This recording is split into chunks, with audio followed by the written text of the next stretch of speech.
then why are Republicans like Liz Cheney and Adam Kinzinger being kicked out of the House Republican Conference? Because they seem to have no place in this party, and they might align more with those other governors who are trying to distance themselves. But the House GOP is in a very different place than governors in other states. Look, inside Washington, D.C. politics is not something that the Republican Party in mass is all that concerned with. My view has always been that Liz Cheney wanted to be kicked out.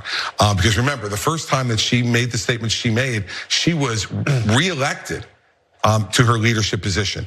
It's only when she continued after that looked like somebody who wanted to make a point and wanted to be kicked out. Well, she says the point she's making is to defend the Constitution of the United States. John, look, but whatever it is, it wasn't like she was looking to protect her position.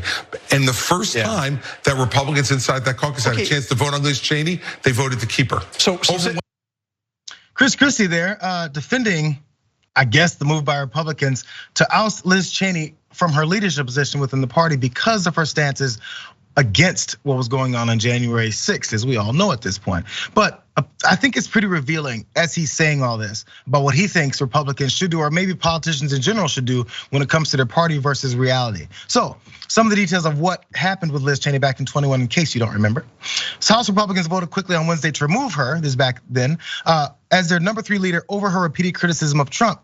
An extraordinary shakeup that ties the party together to Trump and threatens to create a new litmus test for the GOP. The remarkable and fast-moving campaign to dump Cheney, Congress's highest-ranking Republican woman, and replace her with a Trump loyalist was orchestrated by House Minority Leader Kevin McCarthy and his top folks there. So the California Republican and his allies complained that Cheney's constant readiness to call out Trump's lies about the 2020 election was a distraction that prevented the party from unifying around a cohesive message to win back the House next year. So we know that McCarthy's facing all this pressure. He's backing up Trump at any turn that he can, but Liz Cheney wasn't doing it. And I like that one line from Jonathan David, when he said, well, yeah, I mean, maybe she was doing this to stand up for the Constitution. And his response was, I mean, whatever it is she was doing, she wasn't trying to stay within the leadership of the party, which I think is pretty revealing. Yeah, that gave up the game right there. I mean, this is for Republicans, this is all just maneuvering and who should be in control of the party. And it doesn't really matter that we're trampling on the Constitution. We need to have a purity test in the Republican Party. And there's Liz Cheney, who's somehow impure because she's standing up for something that the Republican Party doesn't believe in. And the fact of the matter is, what the Republican Party doesn't believe in is the Constitution. You're talking about so many members of Congress on the Republican side who try to derail a legitimate election in the United States and then fuel the January 6th riot. And Liz Cheney is simply saying, no, we need to take a closer look at what happened. And for that, she's being excommunicated from the Republican Party. It's beyond ridiculous. And I think Republicans are gonna end up regretting this. Maybe this election, maybe down the road, they're gonna look back and history is gonna be very unkind to the Republican Party for how they handled Cheney and Adam Kinzinger.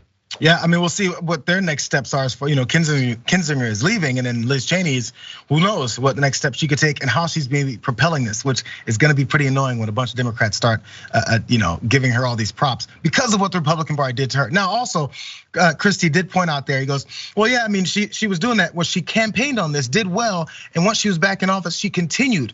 Again, it's pointing out the thought process for many politicians. You campaign one way, but you don't legislate that way. That's just what you do to be popular and get in good with voters. After they vote you in, you give them a big middle finger and you move on. So obviously she wanted no leadership position within this party because she didn't keep lying.